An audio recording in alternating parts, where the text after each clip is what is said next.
بسم اللہ الرحمن الرحیم۔ السلام علیکم، اسلامک انسائٹس میں خوش آمدید۔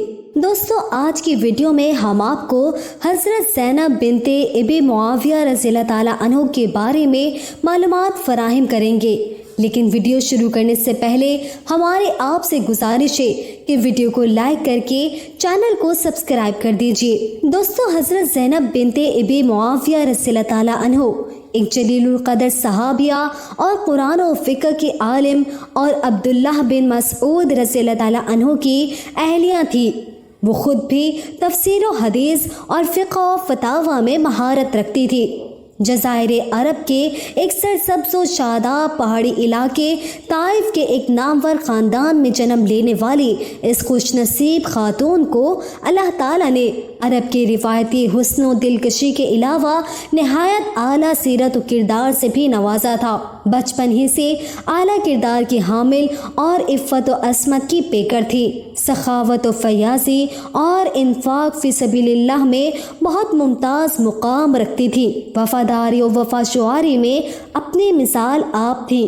اسلام کی صداقت اور حضور پاک صلی اللہ علیہ وآلہ وسلم کی حقانیت دل پر منقش تھی۔ رسول اللہ صلی اللہ علیہ وآلہ وسلم اور ازواج مطہرات رضی اللہ تعالیٰ عنہ کی قربت و محبت نے سیرت و کردار میں وہ انقلاب برپا کیا کہ ظاہری خوبصورتی، مال و متاع، جاہ و جلال اور حسب نسب ثانوی حیثیت اختیار کر گئے۔ سن بلوغت کو پہنچی تو قبیلے اور قبیلے سے باہر بہت سے سردار، رئیس اور دولت مند نوجوان ان سے شادی کے خواہش مند تھے، لیکن انہوں نے دنیاوی دولت ٹھکرا کر اصحاب صفا کے ایک فقیر صوفی حضرت عبداللہ بن مسعود رضی اللہ تعالیٰ عنہ کو اپنا ہمسفر بنایا، جن کا جسم لاغر، قد قدرے پست، رنگ گہرا گندمی اور ٹانگیں اتنی پتلی تھی کہ اکثر لوگوں کی تفریح کا باعث بنتی۔ ایک موقع پر سفر کے دوران مسواک توڑنے درخت پر چڑھے تو نیچے کھڑے افراد کو ان کی پتلی سوکھی ٹانگیں نظر آئی، بے اختیار ہنسنے لگے۔ حضور پاک صلی اللہ علیہ وآلہ وسلم نے فرمایا، آج تم ان کی پتلی ٹانگوں پر ہنستے ہو، کل روز قیامت یہ ٹانگیں میزان عدل میں احد پہاڑ سے بھی بھاری ہوں گی۔ دوستو، یاد رہے کہ لوگوں نے حضرت زینب رضی اللہ تعالیٰ عنہ سے سوال کیا کہ آپ صاحب ثروت ہیں اور خوب رو بھی ہیں، بے شمار دولت مند نوجوانوں کے رشتے ٹھکرا کر اصحاب صفا میں سے ایک مفلس شخص کو اپنا شریک سفر کیوں چنا؟ اس پر انہوں نے جو جواب دیا وہ آج کی مسلمان بچیوں کے لیے باعث تقلید ہے۔ فرمایا، ظاہر حسن تو فانی ہے، مردانہ وجاہت تو زہد و تقوی، صدق و صفا، توکل علی اللہ، حسن اخلاق، حق گوئی و بے باکی اور شجاعت و بے خوفی کا نام ہے۔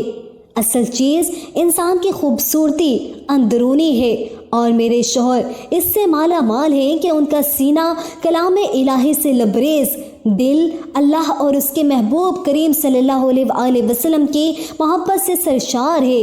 نبی کریم صلی اللہ علیہ وآلہ وسلم کی تربیت خاص نے انہیں کندن بنا دیا ہے۔ وہ نہایت رقیق القلب، فصیح اللسان، شیریں کلام اور محبت و شفقت کا خزینہ ہے۔ ان کی آنکھوں میں حیا، دل میں سوز و گداز، ہاتھوں میں بلا کی قوت اور قدموں میں حیرت انگیز ثبات ہے۔ جب میدان جنگ میں ہوتے ہیں تو ماہرین حرب و ضرب انگشتے بدندان رہ جاتے ہیں۔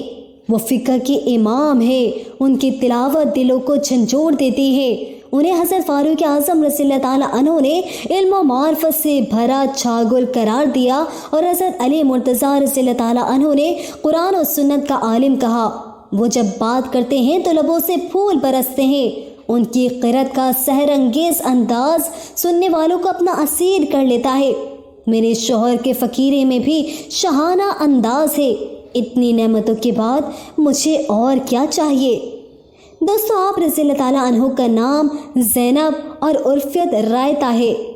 سلسلہ نسب کچھ یوں ہے: حضرت زینب بنت عبداللہ ابن معاویہ بن عطا بن اسد بن غازرہ بن قطید بن جشم بن ثقیف۔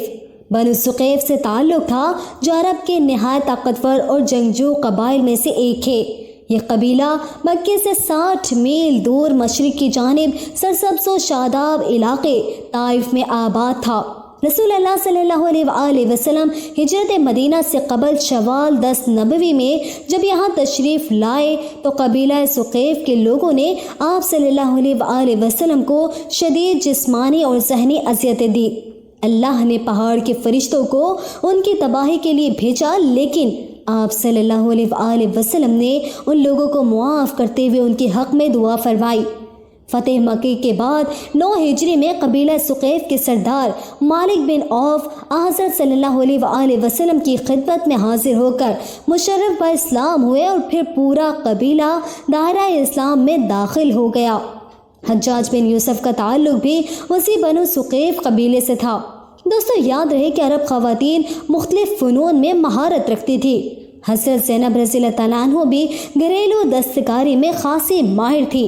ان کے ڈیزائن کردہ خواتین کے ملبوسات اور گھریلو استعمال کی دیگر اشیاء بے حد پسند کی جاتی اور طائف مکے کے بازاروں میں ان کی بہت مانگ تھی۔ حضرت زینب رضی اللہ تعالیٰ عنہ کو اس کام سے معمولی آمدنی ہو جاتی تھی۔ چونکہ حضرت عبداللہ بن مسعود رضی اللہ تعالیٰ عنہ کا کوئی ذریعہ معاش نہ تھا، لہٰذا گھر کے تمام اخراجات انہی کی آمدنی سے پورے کیے جاتے۔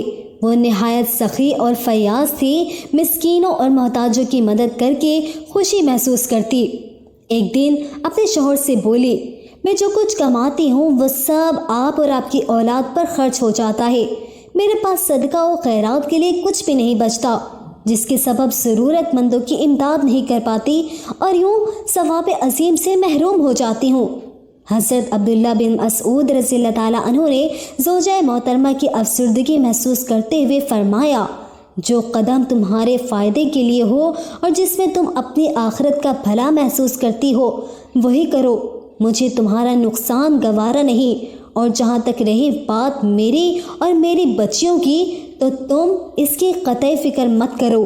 حضرت زینب رضی اللہ تعالیٰ عنہ اس جواب سے مطمئن نہ ہوئی، چنانچہ اپنا سوال لے کر بارگاہ رسالت صلی اللہ علیہ وآلہ وسلم میں حاضر ہو گئی۔ دوستو آپ کو بتاتے چلیں کہ حضرت زینب رضی اللہ تعالیٰ عنہ سے صحیح مسلم میں حدیث مروی ہے کہ ایک دن رسول اللہ صلی اللہ علیہ وآلہ وسلم نے فرمایا، اے عورتوں کے گروہ، صدقہ دیا کرو اگرچہ زیور بیچ کر دینا پڑے۔ حضرت زینب رضی اللہ تعالیٰ عنہ کہتی ہیں کہ یہ حکم سن کر میں اپنے شوہر کے پاس آئی اور کہا، عبداللہ تم ایک مفلس آدمی ہو، جبکہ رسول اللہ صلی اللہ علیہ وآلہ وسلم کا حکم ہے کہ خواتین صدقہ دیا کرے، تو تم جا کر حضور پاک صلی اللہ علیہ وآلہ وسلم سے یہ دریافت کرو کہ اگر میں تمہیں صدقہ دے دوں تو کیا ادا ہو جائے گا اور کیا مجھے صدقے کا ثواب ملے گا؟ حضرت عبداللہ نے مجھ سے کہا، تم خود ہی جا کر معلوم کر لو۔ ان کا یہ جواب سن کر میں بارگاہ نبوی صلی اللہ علیہ وآلہ وسلم میں حاضر ہوئی تو دیکھا کہ دروازے پر انصار کی ایک عورت بھی اسی مقصد کے لیے کھڑی ہے۔ ہم دونوں کی اندر جانے کی ہمت نہ ہوئی۔ ابھی تھوڑی ہی دیر گزری تھی کہ حضرت بلال رضی اللہ تعالیٰ عنہ باہر تشریف لائے۔ ہم نے ان سے درخواست کی کہ حضور پاک صلی اللہ علیہ وآلہ وسلم سے ہمارے سوال کا جواب معلوم کر کے بتا دیں، لیکن ہمارا نام نہ بتائیں۔ حضرت بلال رضی اللہ تعالیٰ عنہ واپس پلٹے اور حضور پاک صلی اللہ علیہ وآلہ وسلم کی خدمت میں حاضر ہو کر ہمارا سوال دہرایا۔ آپ صلی اللہ علیہ وآلہ وسلم نے دریافت فرمایا کہ کون عورتیں ہیں؟ انہوں نے بتایا، ایک انصار کی عورت ہے اور دوسری حضرت عبداللہ بن مسعود رضی اللہ تعالیٰ عنہ کی اہلیہ حضرت زینب رضی اللہ تعالیٰ عنہ ہے۔ آپ صلی اللہ علیہ وآلہ وسلم نے فرمایا، ان سے کہو کہ ایسا کرنے میں انہیں دوہرا ثواب ملے گا، ایک ثواب تو قرابت داروں سے حسن سلوک کا اور دوسرا صدقے کا۔ حضرت زینب رضی اللہ تعالیٰ عنہ سے سوال کیا گیا کہ حضرت عبداللہ بن مسعود رضی اللہ تعالیٰ عنہ گھر میں کس طرح وقت گزارتے تھے؟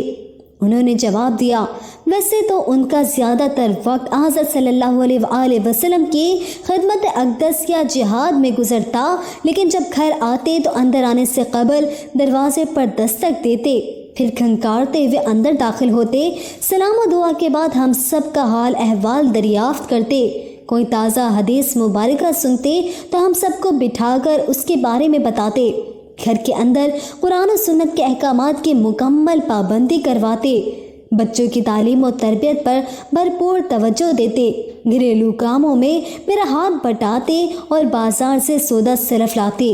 دوستو حضرت زینب رضی اللہ تعالیٰ عنہ کی اولاد اور وفات کے بارے میں بہت کم معلومات دستیاب ہیں۔ تاریخ میں ان کے صرف ایک صاحبزادے حضرت ابو عبیدہ رضی اللہ تعالیٰ عنہ کا ذکر ملتا ہے جو اپنے زمانے کے مشہور عالم اور محدث تھے۔ ان سے کئی صحابہ کرام رضی اللہ تعالیٰ عنہ نے احادیث روایت کی ہیں، تاہم ان کا جوانی ہی میں انتقال ہو گیا تھا۔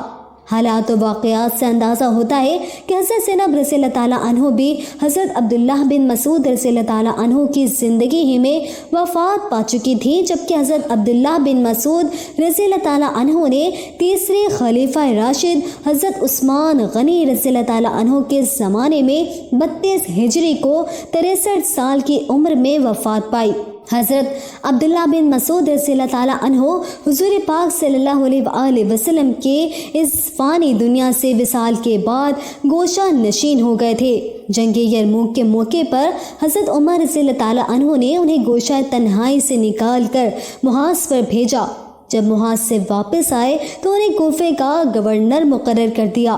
تب بھی ان کی درویشی کا یہ عالم تھا کہ گورنر ہاؤس میں ایک چٹائی، ایک کمبل، کپڑے کے 2 عدد جوڑوں، 2 چادروں اور چند برتنوں کے سوا کچھ بھی نہ تھا۔ 10 سال تک آپ گورنر رہے اور اس عرصے میں کوفے کو علم کی دولت سے مالا مال کر دیا۔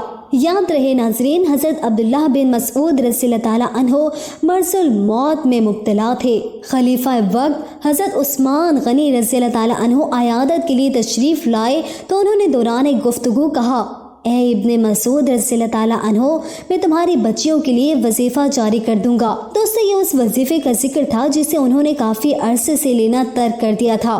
انہوں نے جواب میں فرمایا، امیر المومنین، آپ میری بچیوں کی فکر نہ کریں، میں نے انہیں تلقین کر دی ہے کہ ہر شب سونے سے پہلے سورہ واقعہ کی تلاوت کر لیا کریں۔ میں نے رسول اللہ صلی اللہ علیہ وآلہ وسلم سے سنا ہے کہ جو شخص ہر رات سونے سے پہلے سورہ واقعہ پڑھے وہ کبھی حسرت و فاقے میں مبتلا نہیں ہوگا اور نہ کبھی اس کے رزق میں کمی آئے گی۔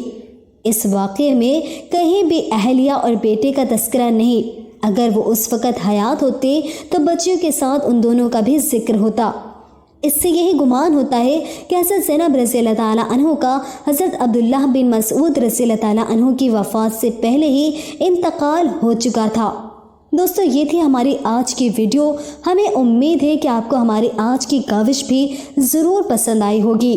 اگر پسند آئی ہے تو اسے لائک اور شیئر کر دیجیے، اور اگر آپ ہمارے چینل پر نئے ہیں تو اسلامک انسائٹس کو سبسکرائب کر لیجیے تاکہ مزید اسلامک ویڈیوز آپ تک جلد پہنچ سکے۔ ملتے ہیں اگلی ویڈیو میں، تب تک کے لیے اجازت دیجیے۔ السلام علیکم۔ بسم اللہ الرحمن الرحیم۔